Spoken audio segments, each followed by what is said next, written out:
With many people, veganism seems to be a trend. With other people, it's definitely a lifestyle. With today's featured expert, it's definitely a lifestyle. Today's featured expert has been a vegan health coach since 1998. She's an award-winning author, internationally acclaimed speaker, founder of the online 100-hour vegan certification course for aspiring vegan health coaches. She's a raw food chef and a speech and language pathologist for over 43 years.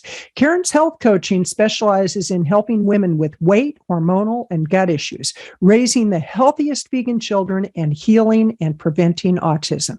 You're in for a great treat today as I talk with Karen Ranzi, so stick around. Are you ready to live the life you deserve? Do you want to feel vibrantly healthy and reach your optimal weight without dieting while being kind to animals and the planet? Then you're in the right place at the right time. Welcome to Plant-Based Eating for Health with your host, certified plant-based nutritionist, Kathleen Gage. Well, Karen, I love what you're doing, and I love the fact that you work with women on how to feel fabulous. We're going to talk about that. And you also work with children or you work on children's issues, which I really want to get into that because every time I go to the grocery store, I notice how unhealthy children have become. So we want to talk about that. But let's start with, when did you get your interest in being vegan? When did you turn vegan? And let's start from there and let's move on. Yeah, I always love to talk about my history because I have a pretty long history with a vegan lifestyle, even before I was vegan and before I was born. My paternal grandmother, my father's mother, Celia, had asthma and emphysema in 1921. And she was in the hospital. They gave her whatever drugs they had back then. She got much worse. They told her that she was not going to live past a few months. And my grandmother had an extra motivation to make changes in her lifestyle. And that's because she was a single parent. And my father was only 4 years old. A book had come out just a few years before in 1918 called The Mucusless Diet Healing System. It was written by a German professor named Arnold Ehret. And somebody brought that book to my grandmother while she was in the hospital. So I am fortunate that I have this healing story in my family because my grandmother read that little paperback book and it changed the course of her life and my father's life, and down the road, my life. She went on to follow a plant-based lifestyle. She went vegan before the word vegan even existed. And then she went to a very high raw vegan lifestyle where she was eating mostly raw during the day. Really all raw during the day, and then had a cooked meal in the evening, a cooked whole food vegan meal. She completely healed from the asthma and emphysema, surprised the doctors, ended up living beyond them, beyond their lives. She lived another almost 50 years. And I had her in my life because she lived with us periodically. And so I was always hearing about her healing story, but my mother believed that my sister and I needed animal protein. She did not believe that we could live on plant protein, even though my father and my grandmother were excellent examples of people who were quite healthy and weren't on medications and didn't go running to doctors for health challenges all the time. That's incredible. Well, I want to take a step back before we go into when you became vegan. The book was written in 1918 and it was called again, what was the title of that book? The Mucusless Diet Healing System. I'm writing that down because I want to put that in the show notes. And I think that's pretty amazing that a book was so ahead of its time. I mean, there's definitely books that were way ahead of their time, but to have a book that really addresses mucus, what was the premise of the book? Was it to get rid of dairy or what? That was one. That Okay. was certainly one. The mucus forming animal based foods that people were eating were causing all this mucus in the body, and That's very incredible. acidic as well. And turning around to a diet that was primarily fruits and vegetables and very high in raw living plant foods. So your mother had an example. She saw that obviously a diet that was high in fruits and vegetables, raw, was healthy. Why was it that she made the decision not to raise you as a vegan at that time, even though there wasn't a name for vegan until, what was it, 1948, I believe it is? Yeah. And this was way past then. I mean, I grew up in the 50s and 60s, and my mother was quite indoctrinated at that time to believe that we needed animal food. And she went to doctors who told her that we needed to have animal food. And so I was raised on an animal-based diet, processed food. I was not a healthy kid, frequently sick, had hormonal cystic acne starting as an adolescent, went on for like 25 years, and also had irritable bowel syndrome, um, lots of menstrual issues, terrible pains every month. Uh, and I was going to doctors who just told me this was all genetic. So I thought there was nothing I could do. And at the time, I thought my father and my grandmother were strange. So that's how I was, that's what Right. my friends were eating. And that's what we were promoted to in school, Absolutely. because the meat and the dairy industry have a monopoly over the schools and the media. And so that's how I was raised. And it wasn't until 1989 uh, that I did go, let me backtrack just a little bit, because when I was 17, I did go vegetarian. Uh-huh. And that's because I saw my father and my grandmother carrying outside every tiny little creature in a tissue. They wouldn't kill anything. Wow. And this was very powerful to me, because I saw my mother running around with the fly swatter, killing the tiniest little spider. And Uh-huh. she was like afraid of everything. And my father and my grandmother, they had this connection with all creatures. And I fell in love with that. And so at age 17, I went vegetarian, not realizing the cruelties of the dairy Right. industry. And I remained vegetarian for decades with this horrible cystic acne, not realizing that the dairy was the main culprit. It's so interesting you should mention that, because recently I was at the grocery store and I saw a young man. He was probably in his mid-teens, and he had a soda in one hand and he had a donut in another hand. While his mom is shopping, he's munching on all this stuff and drinking the soda, and he had terrible acne. And I thought, if only you knew that's causing, and it's not that the donut necessarily caused it, but what he's putting in his system. And so many people, they look for externals to fix their problem instead of going internal with the food they consume. And so I'm really glad you mentioned that, because I can see that obviously that cleared up. When did you realize that dairy was a big problem for you? After I had my first child, Mm-hmm. I wanted my first child to be healthy, and I started researching. And this is when I started doing a lot of reading, and of course, my father and my grandmother's experiences, and also my father's recommendations on things to read. And I started just doing a lot of research, and I realized that my father was right, that it was all about what I was putting in my mouth. And I started taking the animal food out, the dairy, the eggs, processed food that had animal ingredients. And voila, 3 months after all those decades, like over 25 years, close to 30 years of cystic acne, And 3 months later, the cystic acne was gone. That's incredible. That's incredible. And I want to remind people that you're listening to the Plant-Based Eating for Health show. I'm your host, Kathleen Gage, and I'm talking with Karen Ranzi, who is the founder of Feel Fabulous with Food. And Karen, how do people get in touch with you? The best way to get in touch with me is through my websites, feelfabulouswithfood.com.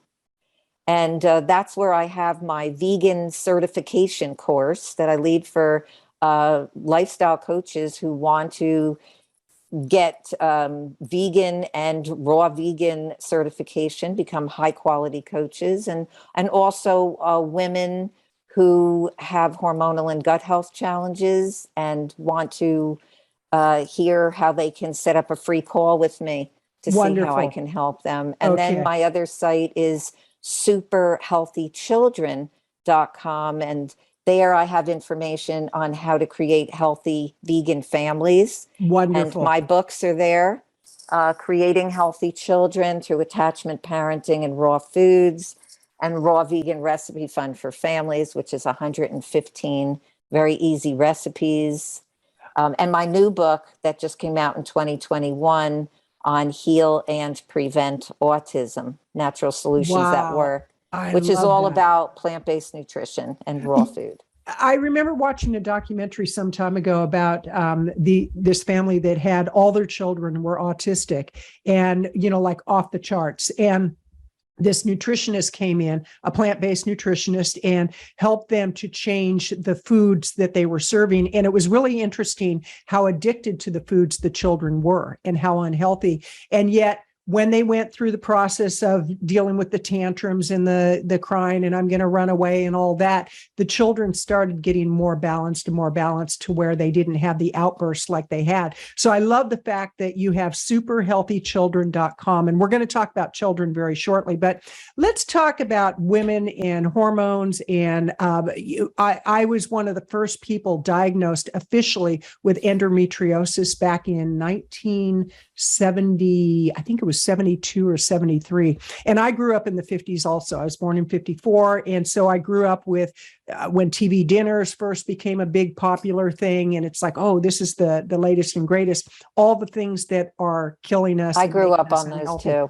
Yeah, for sure. It's like, oh, TV dinner, yay, turkey and mashed potatoes that taste like water and all that. But let's talk about with endometriosis. I remember when I was first diagnosed and my mother-in-law said, do you think, is Hispanic, and she said, do you think, and that's my ex-mother-in-law, I want to get that clear, but do you think it's all the cheese you've been eating that might be causing the problem? And I'm like, no, couldn't be. I had no clue, and I was such a cheese addict. So let's talk about Feel Fabulous with Food. How can women start feeling fabulous, and how can they change their diet so that they actually don't have the irritable bowel syndrome and they don't get the flare-ups of cysts in their ovaries and all that comes with the kind of foods that we eat?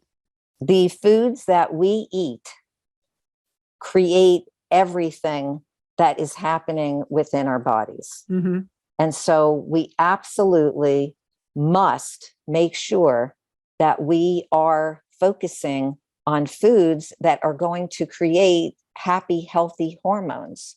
And one of the major problems is that most people do not realize that a lot of these foods that they're eating, these animal foods, are sources of estrogen hormone. And now we need estrogen as babies because that's what's in mother's milk and helps babies to grow really fast. But once we get past a certain young age, we don't need all that estrogen anymore. And that hormone actually holds us up. And so that's a problem for many women who are eating a lot of estrogen from animal foods. And it causes weight gain. It causes, for me, all that dairy was causing the hormonal cystic acne that I was having. And animal food puts a lot of stress on the liver and the kidneys and actually causes about 70% of the calcium to be excreted. So, you know, those got milk commercials, it should be got plants commercials, because that got milk, 70% of that calcium gets washed out with dairy. And that's why countries where people are consuming a high amount of dairy products with all that estrogen putting stress on the organs continually, the calcium is not being absorbed. The United States, Switzerland, Scandinavia, some of the highest countries for osteoporosis, they're losing the calcium with all of that dairy. And so the hormones pay. Okay, on that topic about calcium and building strong bones, what are some ways, in addition to getting rid of the animal products, what are some ways that women in our age group and even younger and even older can actually build strong bones? Is it ever too late to build strong bones? Never. Okay, Absolutely so what are never. When you're working with your clients and you're taking people through the certification program, and again, I want to remind people to go to feelfabulouswithfood.com, feelfabulouswithfood.com. You'll see a lot of information on your certification program, your books, and then there's also healthy. It's Super. What is it?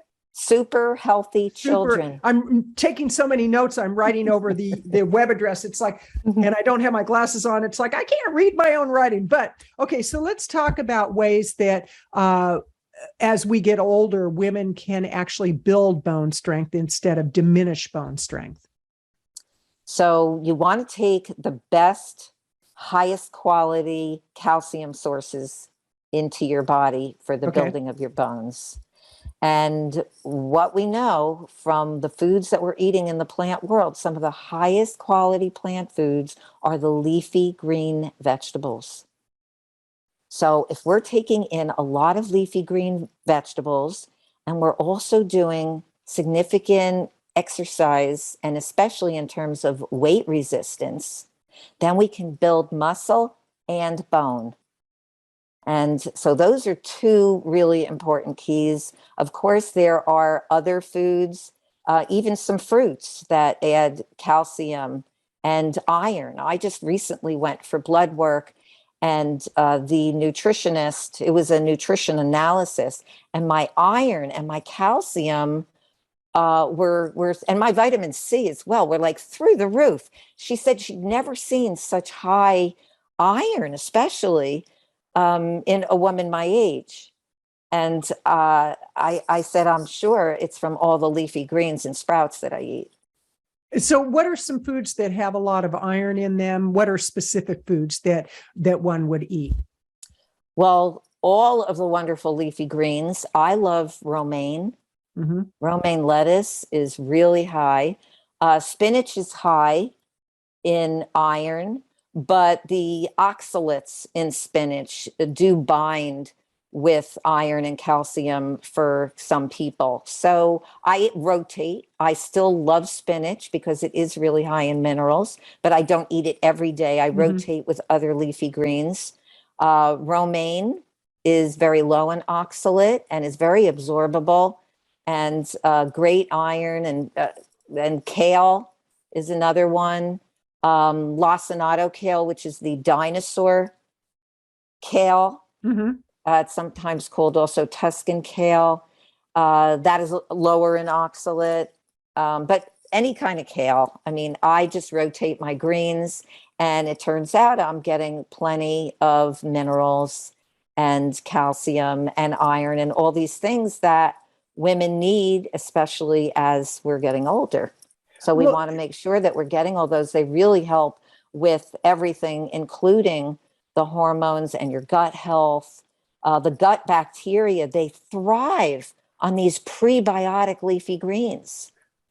Because, a lot of people taking probiotics, by the time they get down to the intestinal tract, they're gone. Whereas leafy greens are alive when they get down there, and they are prebiotic, and the gut bacteria love them. Well, you mentioned oxalate. To explain what oxalate is for those of us who are not nutritionists and we don't know what that is. Okay.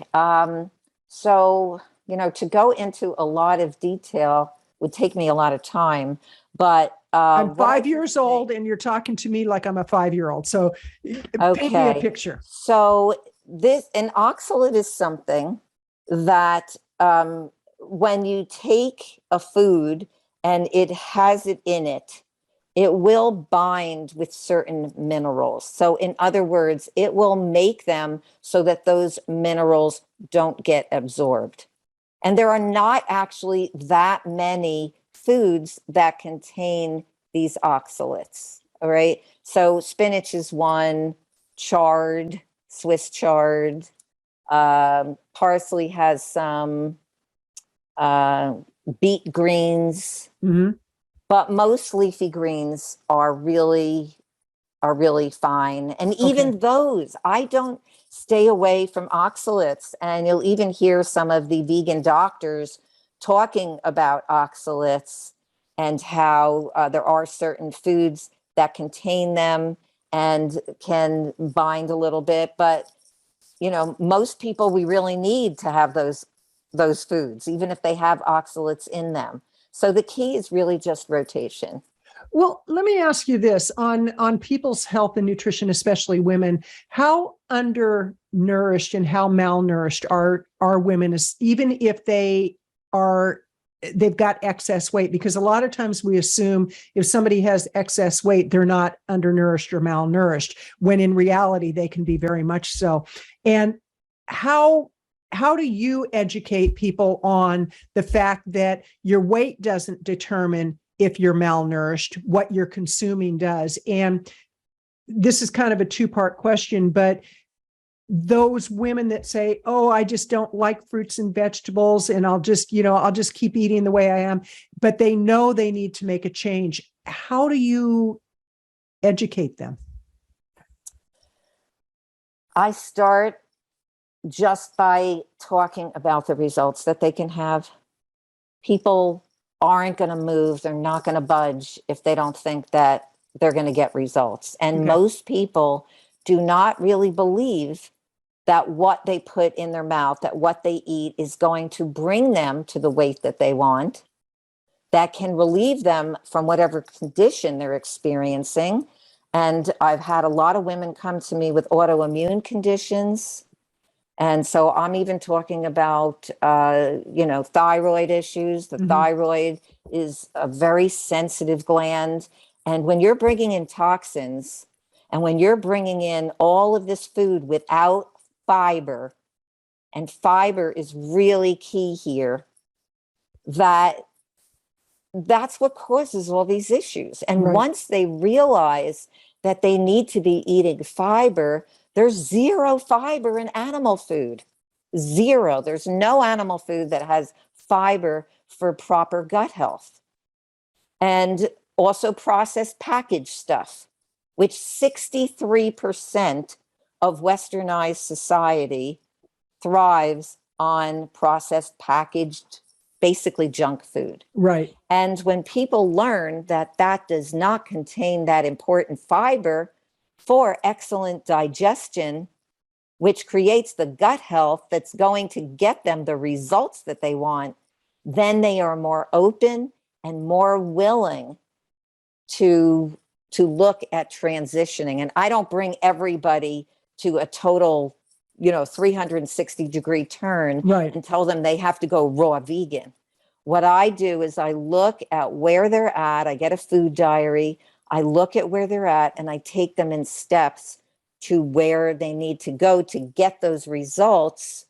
And by eating the foods that are going to contribute to hormonal and gut health, which is the plant foods, they are miracle foods, the whole plant foods, not the packaged ones, because you could be eating frozen spinach souffle and, living on energy bars, and you're not going to get that same result as going to whole plant foods, which are just alive in high quality protein, which most people don't think.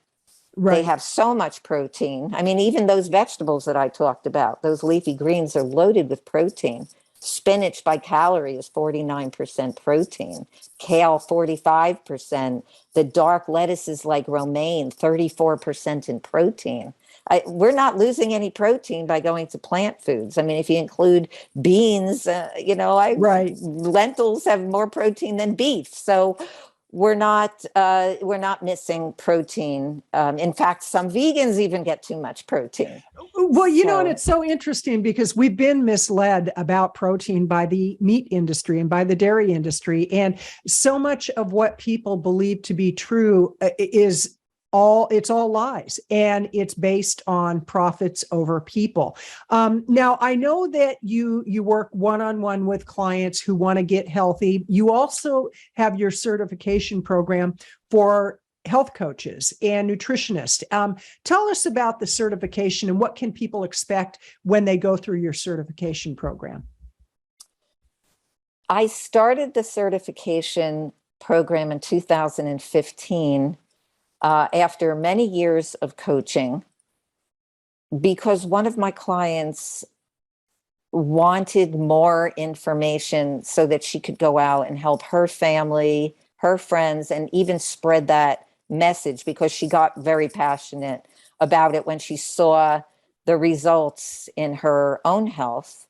And she had type 2 diabetes and completely turned it around in about a month and a half. By going whole plant vegan and a lot of raw food. She didn't go fully raw. She went very high raw and a lot of fruits and vegetables and some beans, and she just did amazing. And so because of her, I started putting together a program where people could come in and learn everything that I had learned over the years, because I've been studying this for so long. And for me, it started actually even with my former career as a speech and language pathologist. I had gone to New York University and then 43 years as a speech and language pathologist, and the past 20 of those years working with autism at the same time that I was health coaching and working with women with hormonal and gut health issues. I was doing that. And so I just started to combine all of this information on how to go out and actually help people become healthy plant eaters, how to go in steps, how to come up with strategies for different health challenges. And I put that together into a course, an online course, which is at feelfabulouswithfood.com. And then just a couple years ago, one of my students who had been in the course emailed me and said, I love your course. I love the modules. I've learned so much, but I really would love your live feedback every week. Could we do online coaching as part of the course? So I added that in, and I work with my students every week. And what I've been seeing is just really, really wonderful. Some of my students actually open up their own place, like a juice bar, and they help people. Once they get to know them there, they host events and they start doing talks. I've had people come in who are doctors.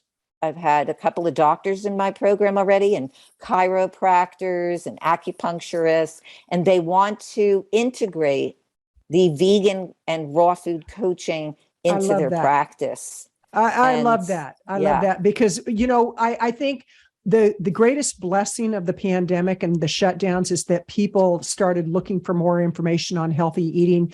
And if nothing else, the vegan lifestyle came to the forefront, and understanding that it's not just being vegan, but it's being a plant-based eater in that, because, there's all sorts of discussions that go on around what being vegan means. And some people say you shouldn't talk about health. And personally, I think, as a vegan myself, which it took me 6 months of being a plant-based eater before I'd call myself vegan, but as a vegan, I better be healthy so I can keep doing what I'm here to do. I have a lot lot of work to do. And it's interesting because I was listening to a podcast recently, I think it was with Lewis Howes, and they were talking about the average length of time that people live. And with women, it's like 78 years in the United States. And I thought, okay, so I've got 10 more years left if I go with the average, but I'm way above average. So that doesn't matter. But I did a pie chart. And what I realized was if I do go by those averages, I've got 12% of my lifespan left. And I thought in that 12% period, I want to crush it. I want to get out there. I want to be an advocate. I want to do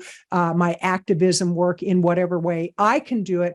And that's the thing. We all have our way. You do it with your certification. And I really want to pivot now into children because I have to tell you, Karen, when I go to the grocery store and I see kids that are not given a fair shake at life, it's sad. It's sad because when we were kids, oh my gosh, when we would go out and ride our bikes all day long and the time to come home was when the sun went down and dinner would be ready. I remember those days. We were so active and we had PE, physical education in school. They don't have that anymore. We had things that kept us very busy and very healthy, and children today, they don't have that. And so you have superhealthychildren.com. I love that title, superhealthychildren.com. I encourage people to go there.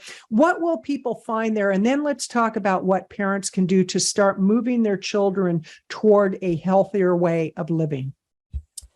So on the website, superhealthychildren.com, there's a blog with hundreds of articles on exactly how to do just that, raise super healthy vegan children, and testimonials from people I've worked with and people who have been in my programs, at my talks. You'll get a lot of information from those and from the articles. There's also the products page with my books, Creating Healthy Children, my recipe book, which is very simple, plant-based raw food meals that kids can even recreate. And kids love looking at that book because it's full color and lots of really exciting, very easy, simple recipes that are easy to digest, not like 30 ingredients. Right. And can be prepared quickly.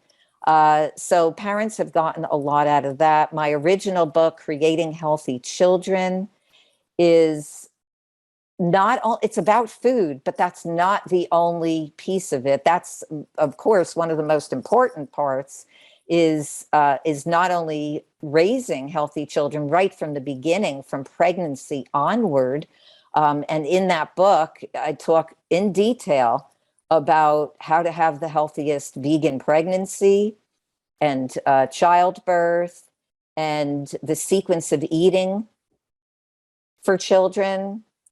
And fruits are like the perfect first food for babies. They're just so easy to digest. Even like a ripe banana is 5 to 6% protein, the same as human mother's milk, which is a nice transition to solid foods from breastfeeding. And even in my vegan certification course, there is a family component in there so that Nice. I really cover everything for my students so that they become highly qualified health coaches. And I do have a link there to the certification course in superhealthychildren.com as well. But the books, I think, are well worth the while to get because of just so much information, so easy to navigate. Even Creating Healthy Children, which is a 500-page book, talks about eating, transitioning children who are already following a mainstream diet and how to transition them to a healthy vegan diet, and like loads of tips. And my favorite chapter is chapter 28, which is all stories of families around the world and their healing stories of becoming vegan and going more to raw food. Well, and I want to talk about that because a lot of times people think, oh, it's too much work to change. And, I just don't know how to cook vegan and yada, yada, yada. I mean, they come up with the excuses, but let's talk about what the reality is right now with children, because apparently this generation is going to be dying more quickly before their parents. It's like the only generation where more children will die before their parents. And of course, we have, the school violence. Already that's a whole different. But and there's even a link to what people eat and mental illness. I mean, it's just like this rabbit hole you can go down, and it just keeps going on and on and on, and it's all directly related to the food. But let's talk about children's health. What percentage of children are overweight and what percentage of children are obese? That's my first question. And then I have some specific questions about different types of diseases. Yeah. Well, obesity has more than doubled since the 1970s. That I can tell you.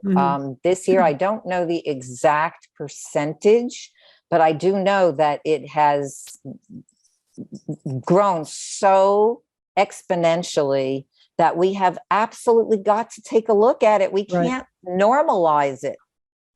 Well, and that's the thing that you hit one of my buttons that get pushed when I read things and I see things on TV or I read on blogs and all that about really normalizing obesity. We have and we've got to stop doing that, because that is literally killing people. And it's not about body shaming. That's the thing where people go, "Oh, you're body shaming." It's like, no. If you're it's about longevity. What's that? It's about longevity, it's about longevity. And quality of life.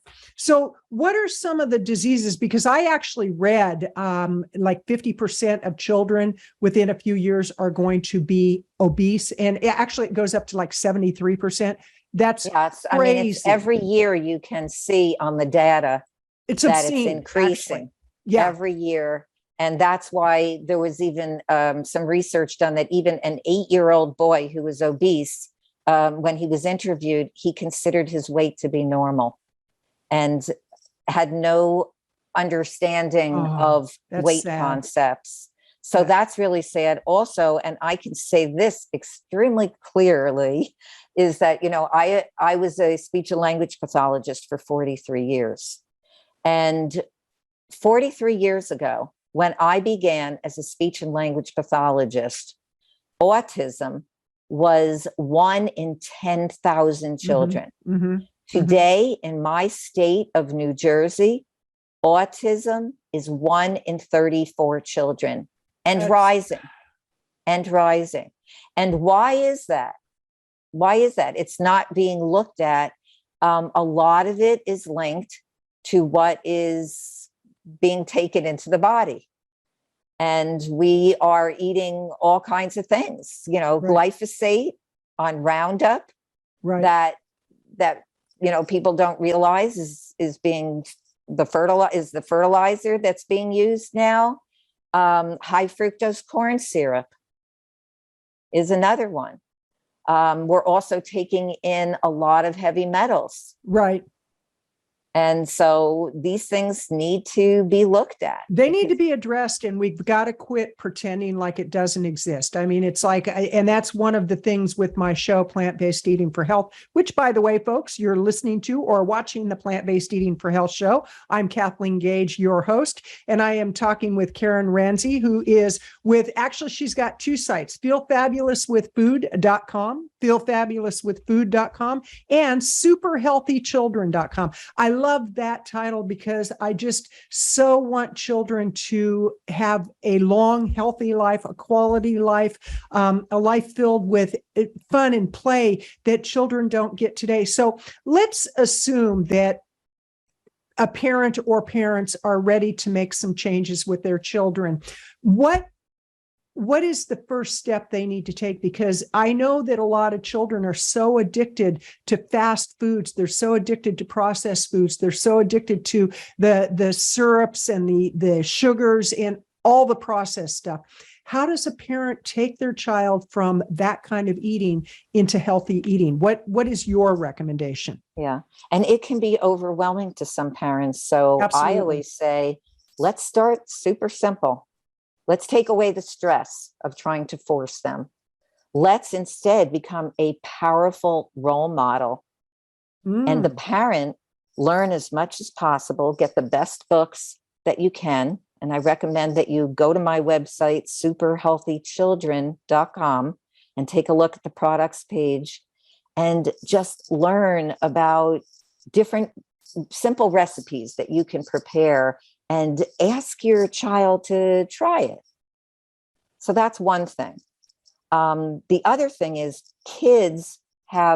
we all have sweet receptors on our tongue.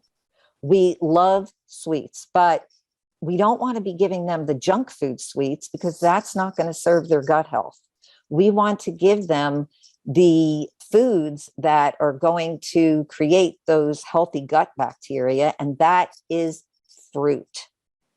So giving children fruit and not being scared that fruit is going to spike the blood sugar.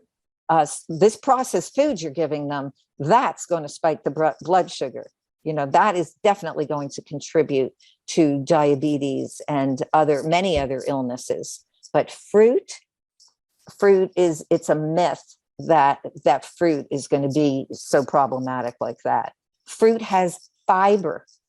And that's why if you get nothing out of this talk today with Kathleen and myself, the fiber in fruits and vegetables is so key. And so if we can get our kids to start transitioning from all that junk food that they're eating and start eating fruit, and then also prepare simple, tasty, whole plant recipes and raw vegan recipes, getting a lot of all that fresh fruits and vegetables into their bodies, gradually the taste starts to change and they will start to appreciate the natural foods the way that they are. Right now, their tastes are super stimulated because of things like the high fructose corn syrup that is added in most of these fast foods.